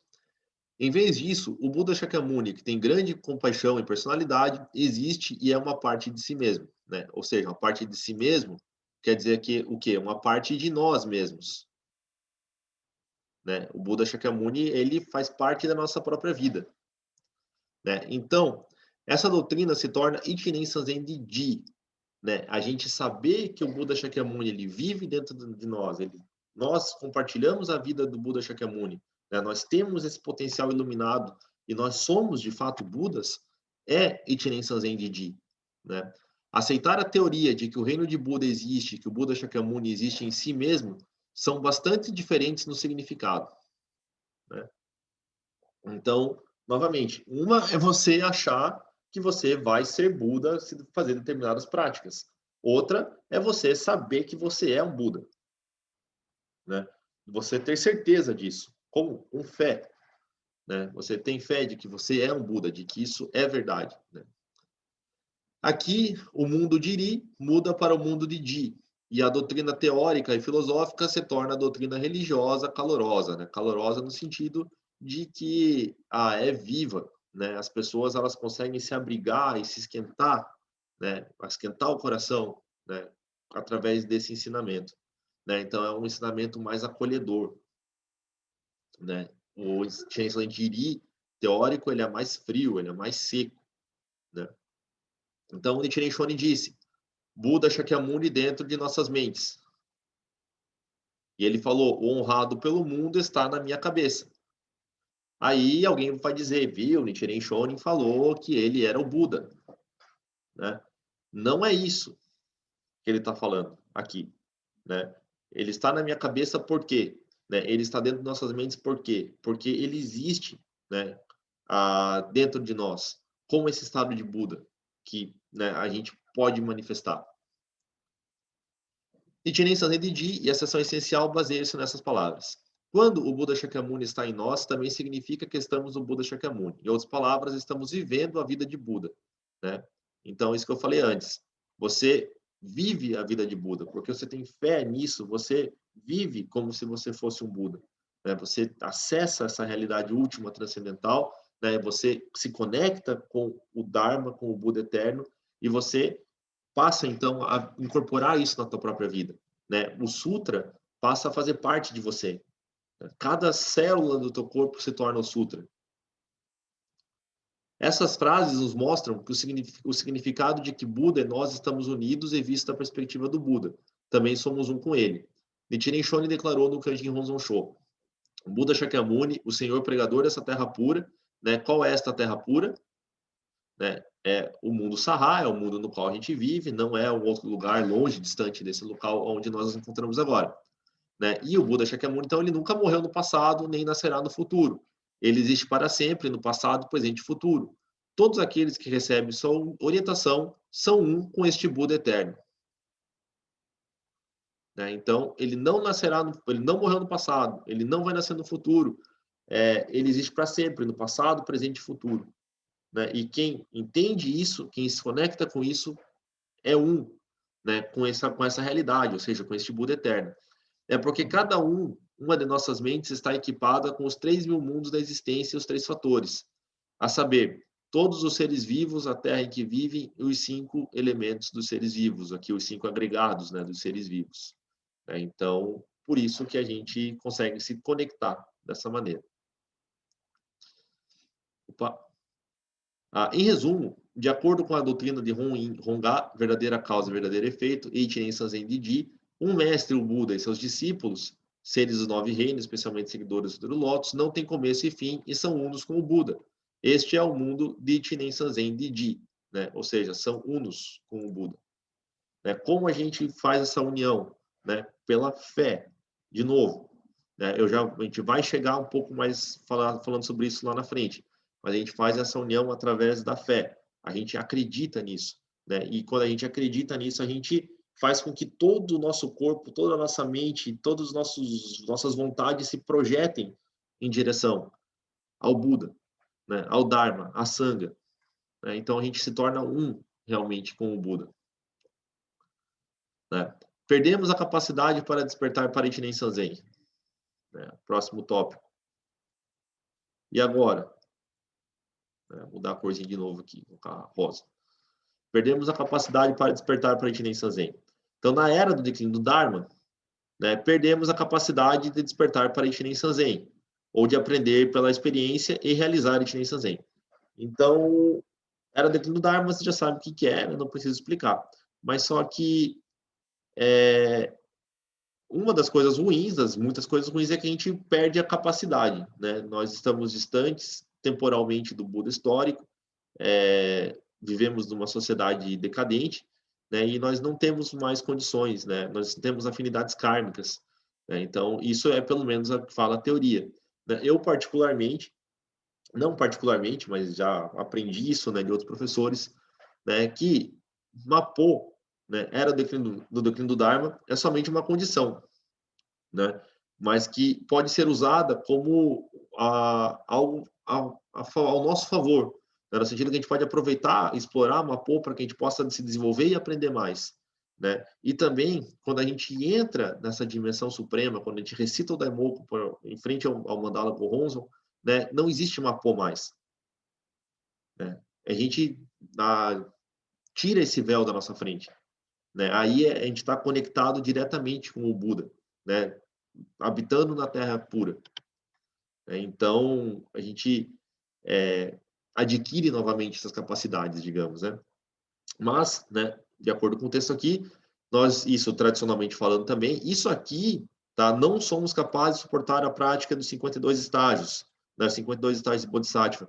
Isso aqui é o que sustenta o surgimento da maior parte das escolas budistas japonesas famosas.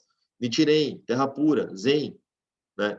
Todos eles se fundamentam nisso. Não somos capazes de fazer as 52 práticas de Bodhisattva mais. Por quê? Porque vivemos na era do declínio do Dharma. Então, nesse sentido, Nichiren Shonin ele era muito mais otimista, principalmente do que as escolas da Terra Pura, né? Ele era muito mais otimista. Então, Nichiren Shonin disse no Kaimoku Sho: no entanto, nós, nos últimos dias da degeneração, não possuímos inteligência para compreendê-lo, né? Novamente, que essa não possuímos inteligência, não temos afinidades kármicas com o Buda. O grande mestre Tiantai despertou para Nichiren Sanzen praticando a contemplação espiritual e o insight. Ele pode ter meditado pensando em algo como, né? Aqui uma elucubração daí do autor, né? Eu nasci de meus pais, se meus pais não existissem, eu não teria existido. Em outras palavras, meus pais estão vivendo em minha vida. Se eu rastrear minha família, há vidas imensuráveis vivendo em mim. Não só isso, mas também fui cuidado por inúmeras pessoas desde que nasci. As refeições que hoje faço são grandes méritos do árduo trabalho de muitos agricultores. Por causa dessas pessoas, eu sou capaz de viver minha vida hoje. Em outras palavras, a vida dessas pessoas também existe na minha vida. Estamos vivendo num mundo com base na cultura que foi criada por pessoas do passado. Isso significa que as pessoas que criaram a cultura também vivem na minha vida. Não só humanas, mas também por causa da natureza, como grama e árvores, água e ar, e o sol e a terra, minha vida foi mantida. Essas coisas da natureza também vivem em minha vida. Nesse momento, todo o universo vive na minha vida, né? Então, o que é isso aqui?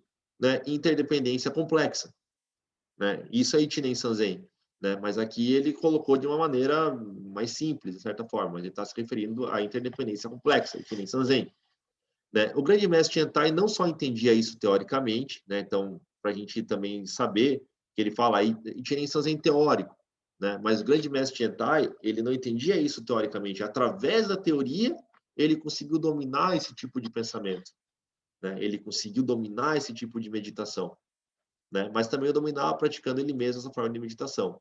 Dominá-lo pela experiência e ter sua própria vida imersa no universo é chamado de despertar para Ichinen Sanzen ou atingir o estado de Buda, né? Ou seja, o grande mestre Tiantai ele era um Buda, né? Ele atingiu a iluminação, né? Porque ele conseguiu penetrar em Ichinen Sanzen, ele conseguiu enxergar Ichinen Sanzen, né? A partir do seu próprio esforço. Então ele conseguiu observar todas essas coisas, ele conseguiu enxergar a mente dele com grande clareza, ele conseguiu sistematizar os ensinamentos do Buda e aí ele atinge o despertar, né? A prática real feita por Tiantai não era fácil, né? Ele buscou a verdade profunda através de práticas de alto nível, como o Jujo Kampo, né? O método de meditação em 10 estágios, que conduz à iluminação, né? Eu não vou explicar isso aqui também. Agora, o I Ching Sangan, método de meditação para observar a contemplação tríplice em um único pensamento, né? Então, no entanto, as pessoas em Mapo não têm a mesma capacidade de Tiantai de despertar para a Ichinen Sanzen. Alcançar o estado de Buda é limitado apenas a Ichinen Sanzen, ou seja, se as pessoas não conseguem mais entender Ichinen Sanzen e o estado de Buda é obtido somente por Ichinen Sanzen, o que acontece com a gente? Não dá para atingir o estado de Buda mais, né? Então, o que acontece, né? Para nós, na era de Mapo, né, nós temos o Daimoku, né? Essa é a solução que Nichiren Shonin nos coloca, né? Nós recitamos o Daimoku, Nam-myoho Renge-kyo, com fé, né, que a gente vai conseguir se conectar com essa realidade última, transcendental, inefável, e aí a gente vai receber naturalmente os méritos para que a gente possa atingir a iluminação.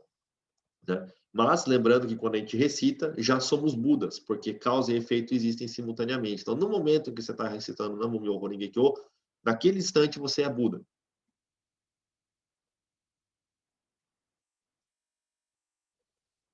Recebemos o Chiren Sanzen do Buda naturalmente com o Daimoku.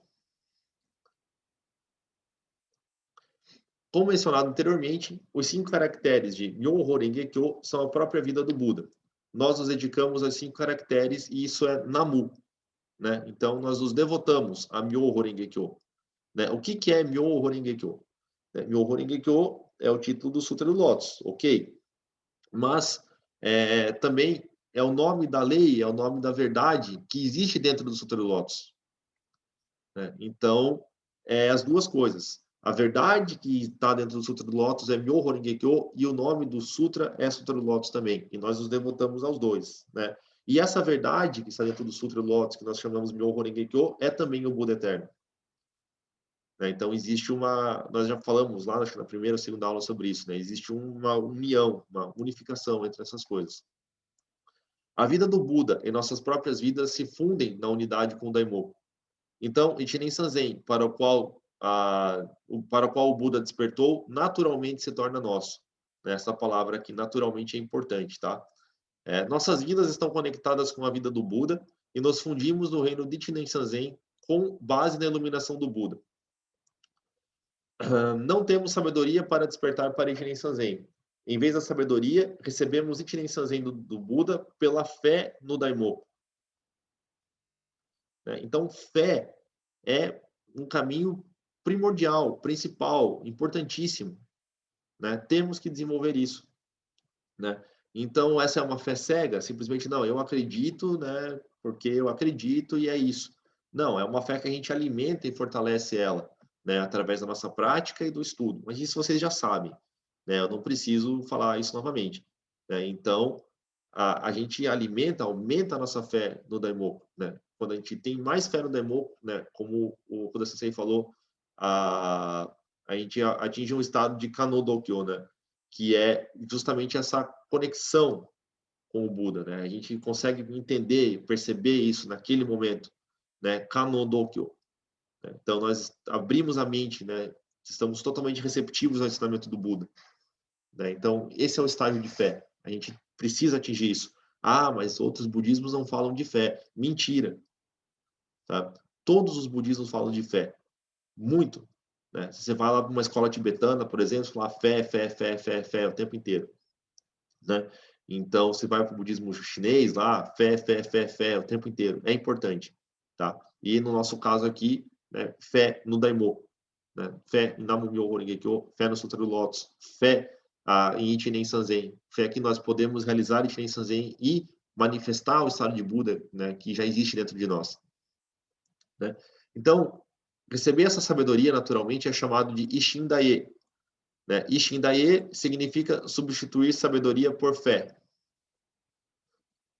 Né? Então, ao invés da gente tentar cultivar a sabedoria, conhecimento e tal, a gente vai cultivar a fé, a gente vai focar na fé. Né? Aí depois, né, a fé ela se transforma em sabedoria de novo. Né? Mas por quê? Né? Porque recebemos naturalmente os ensinamentos a partir disso. Né? Então, esse é o conceito revelado por Nichiren Shonin no Gosho chamado Shishin Honsho. Né? Então, não tem aqui trecho dele.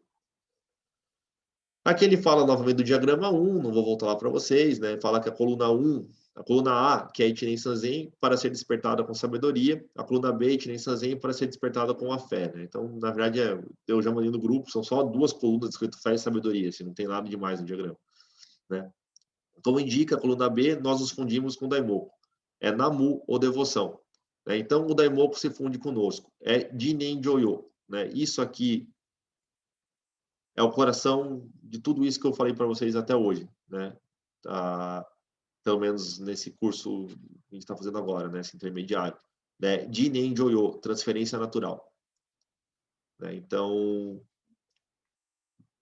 esse livro todo, né? Ele chega, né? O ápice dele é agora. Né? É isso aqui. Vermelho. Não. Que cor? Vou colocar roxo. Tá, tanto faz. Jinen Joyo, tá? Isso é importante.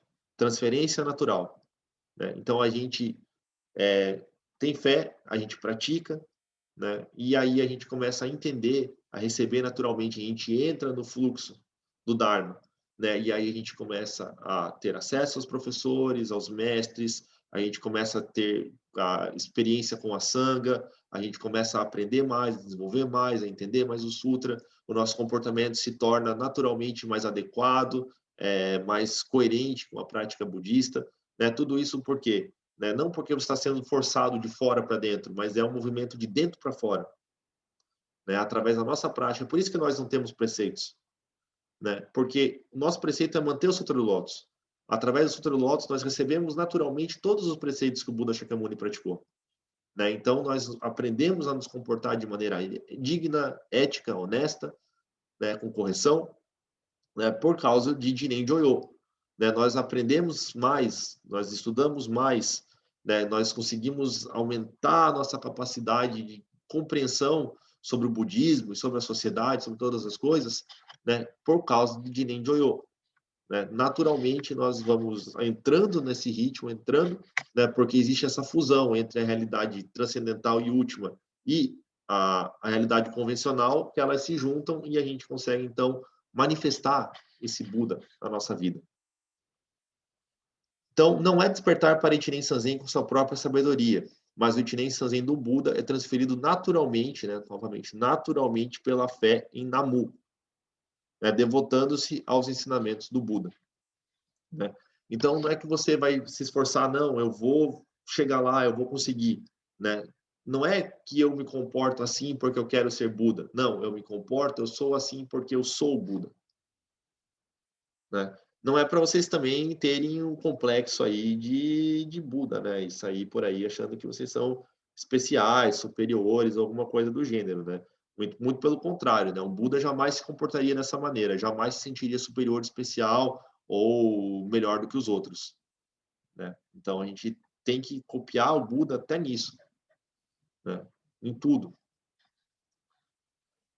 Nichiren Shonin declarou no Kanjin Honzon-sho: o mérito do Buda Shakyamuni de praticar o caminho do Bodhisattva, que leva ao estado de Buda, bem como o de pregar e salvar todos os seres vivos desde que atingiu o estado de Buda, estão totalmente contidos nas 5 palavras de Myoho Renge Kyo, e que, consequentemente, quando mantemos as 5 palavras, os méritos que ele acumulou antes e depois de sua obtenção do estado de Buda são naturalmente transferidos para nós, naturalmente transferidos para nós.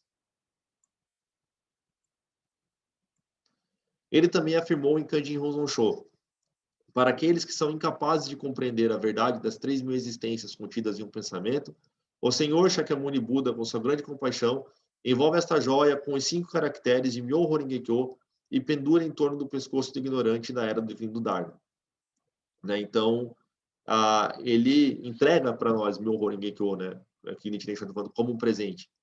Então, se a gente acredita em Myoho Renge Kyo, se a gente recita Myoho Renge Kyo, né, então a gente consegue absorver tudo isso e entender de maneira natural, prática, o que é Ichinen Sanzen. Com o Daimoku de Namu Myoho Renge Kyo, a virtude do Buda de Ichinen Sanzen é transferida para nós naturalmente. É a maneira do Buda salvar os seres vivos em Mapo. Nichiren Shonin entendeu isso por meio de sua fé. É a virtude do Daimoku deixada pelo Buda para aqueles que estão em Mapo. É a compaixão final do Buda. Tá. Isso é a transferência natural. Então, isso é o cerne de tudo que foi falado até agora. Tá? Eu estou explicando para vocês da maneira como eu consegui entender. Tá? Mas eu levei muito tempo para conseguir entender isso. Pelo menos para conseguir digerir isso e incorporar isso na minha prática também. Eu levei muito tempo. Tá? Então, se vocês não estão entendendo agora, se está tendo dificuldade de assimilar e tudo mais, deixa acontecer naturalmente, né? Tá, horrível, desculpa. Né? Tá, mas deixa, tá? Vocês vão entrar no fluxo, vocês vão conhecer, vocês vão amadurecer, né? Em algum momento na prática de vocês, né? Vocês vão ter essa experiência de Kanon Dokyo, que o Buda Sensei falou, né? De conexão, né? De receptividade ao Buda, né? E vocês vão lembrar disso, e vocês vão resgatar, e vocês vão, né, amadurecer e entender, né? Mas o importante é, pelo menos, tentar em linhas gerais, sabe? Desconstruir essa ideia de tempo e espaço. Na verdade, saber que a gente precisa trabalhar com essas duas linhas, né? A linha do tempo convencional, né? A verdade convencional e a verdade última, né? São duas linhas que elas existem juntas. Então, isso que a gente precisa pensar, né? E que quando a gente recita Nam-myoho Renge-kyo com fé, nós somos Budas naquele momento, né? Não existe diferença de espaço entre a prática, né, e o resultado da prática, entre a causa e o efeito. Tá? Nós entramos na realidade última, nós estamos na terra pura do Buda Shakyamuni. E depois a gente, né, quando sai dessa terra pura, a gente volta com todos os méritos para que a gente possa viver no nosso cotidiano, né, com tudo aquilo que a gente absorveu, que a gente recebeu naturalmente do Buda. Bom, aí agora eu estou quase finalizando, né, depois de 2 horas praticamente, peço desculpas para vocês. Inclusive, essa parte eu acho que eu nem vou ler, eu vou explicar para vocês para ser mais rápido, tá? Eu vou ler só o primeiro parágrafo aqui, porque o restante é um exemplo que ele dá a respeito da vida de Nichiren Shonin, né? De fazer o Buda Shakyamuni assumir uma forma visível, né? Então, ele fala, né? O reino de Nichiren Sanzen, de Ji, é a percepção do Buda Shakyamuni dentro de si mesmo. No entanto, isso não é o verdadeiro Nichiren Sanzen de Ji. Você fala, pô, mas você acabou de dizer antes que era o verdadeiro Nichiren Sanzen de Ji, agora você está falando que não é. Né? Mas por quê? Tem um elemento faltando, que é um elemento que eu acabei de falar antes ali, né? Não é só a gente praticar, né? Tenho fé, mas aí, né, você sai na rua e você é um idiota, né? Com as pessoas, você é preconceituoso, você prejudica os teus colegas, né? Isso não adianta nada, né? Então você tem que colocar em prática Ichinen Sanzen. Né? Se você, que ele está falando, né? Se você só pensa teoricamente, né, que o Buda existe dentro de você, ainda a gente está falando de Ichinen Sanzen teórico, Ichinen Sanzen Jiri, né? Então ele está falando como se o Buda dentro de nós ainda estivesse descansando. Né? Se dissermos o Buda Shakyamuni está em mim, devemos tornar o Buda interior visível e ativo. Né? Então aqui, ó, visível e ativo. Temos que mostrar isso para os outros. Temos que viver de acordo. Né? Então, este é o verdadeiro significado de Ji, fazer o Buda dentro de nós tomar forma. Então, viver a nossa vida, né, de acordo com os valores budistas, de acordo com os ensinamentos do Sutra do Lótus, né, de acordo com a trajetória, o legado de Nichiren Shonin. Né? Então, a gente sabe que é Buda, a gente se comporta como Buda. Né? Então, a gente pode imaginar, né? Eu falei que a Assembleia do Ar, né? A Assembleia do Céu, sei lá, é o mais importante, né? É o cenário mais importante. O Gohonzon, o Mandala Gohonzon, ele se passa, né? Ali é como se fosse uma foto, né? Que é justamente nessa cerimônia do ar. Né? Então, essa cerimônia no ar não tem tempo nem espaço. O Gohonzon não tem tempo nem espaço, não tem cima e embaixo, não tem lateral. Né? Por isso é um mandala, porque ele é circular. Ah, mas ele não é circular, ele é retangular. Não estou falando circular nesse sentido. Né? Estou falando circular no sentido de que ele não tem um ponto de começo, um ponto de fim. Ele é perfeito, né? A gente fala de Ningo Soco, né? Ele é perfeito. Então, ele não tem um ponto de começo, um ponto de fim. Ele é circular. Né? Dentro dele está contido tudo, todas as coisas, todo o universo. Né? Então, essa é a realidade última. Mandala Gohonzon é um retrato, uma fotografia da realidade última. Né? É um retrato dessa cerimônia no ar. Né? Deste momento em que o Buda Shakyamuni revela a extensão da sua própria vida. Então, por isso a gente usa o Mandala Gohonzon, né? Porque a gente recita, a gente observa, a gente medita a respeito disso, né? Mesmo que a gente não esteja entendendo intelectualmente no primeiro momento, né? Mas a gente está organizando os nossos sentidos, né? Para que a gente se direcione aquilo ali, a gente está entrando naquilo ali. Né? Então, por isso, quanto mais a gente estuda, mais a gente sabe, a gente começa a entender melhor o que é o Mandala Gohonzon, a disposição das coisas, o que são os personagens, tudo mais, a história do Sutra, a gente desenvolve em nós a fé, a gente aumenta a nossa fé, né, a gente melhora a nossa capacidade de prática, de concentração, de disciplina, né, e aí a gente, né, conecta, né, Kano do Kyo, né, então isso é importante, né, então a gente sobe a cerimônia do ar, mas e quando a gente sai, quando a gente volta para a Terra, a gente volta para o pico da águia, então a gente tem que colocar isso em prática. Por isso que os capítulos dos 23 ao 28 do Sutra do Lótus são basicamente histórias sobre bodhisattvas, né, para inspirar as pessoas, né, a seguirem o caminho de bodhisattva conforme aquilo que elas aprenderam no ensinamento essencial, que é aquilo que foi ensinado no Pico da Águia. Tá bom? Aqui para baixo ele dá só um exemplo, né, de Nichiren Shonin, que ele alertou o shogunato da época a respeito da corrupção das outras escolas budistas e tudo mais, né, e que ele fez isso motivado, né, pela grande compaixão dele e pelos votos do Buda Shakyamuni. Então ele fala assim, né, e no final, né, não fui eu, Nichiren, que fiz essas 3 previsões, né? Eu acredito que foi apenas o espírito do Buda Shakyamuni entrando no meu corpo que as fez. Estou maravilhado de alegria. Este é o importante Ichinen Sanzen do Sutra do Lótus. Né? Então, o Buda Shakyamuni entrou nele, tipo, rolou um transe ali, uma incorporação, coisa assim. Não, não é isso, tá? Não é isso. Né? Então, o que é aqui é que ele agiu de acordo com o espírito e o voto do Buda Shakyamuni e ele fez o que ele fez. E é a mesma coisa com a gente. Bom, era isso, né, que seria o conteúdo das 2 aulas. Eu peço desculpas, né, por a gente ter precisado fazer assim tão comprido. Tá parecendo que minha conexão na internet está instável. Vocês estão conseguindo me ver e me ouvir? Tá tudo bem? Travou? Não? Tá tudo bem? Tá. Então, bom, a Débora escreveu, a Wanda falou que é difícil, né? Realmente é difícil. Por isso que não é um escopo tão simples assim, que a gente pode passar, por exemplo, no curso básico, né? Então, no básico, se a gente fala sobre realidade última, convencional, já é difícil, tá?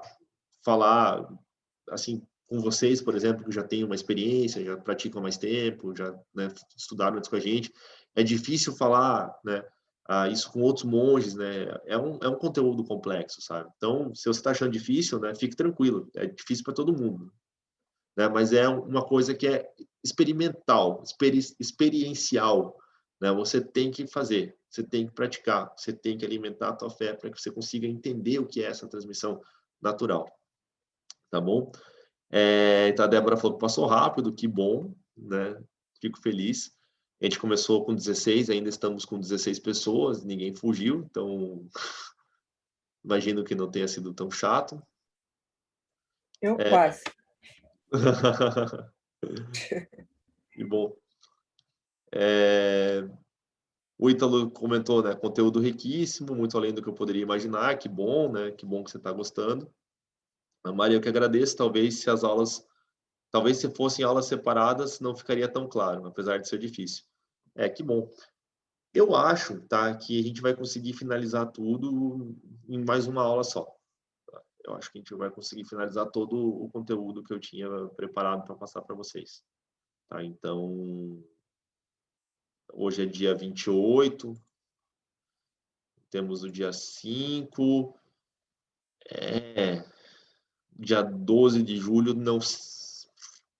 Tá, eu não sei como é que vai ser o novo calendário. Eu não sei se no dia 12 a gente vai conseguir fazer aula, tá? Mas, enfim, temos só mais um encontro, né? Provavelmente só mais um encontro. Aí a gente dá um jeito, a gente vê como que a gente organiza isso aí melhor. Tá bom? E aí eu vou ter finalizado esse livro.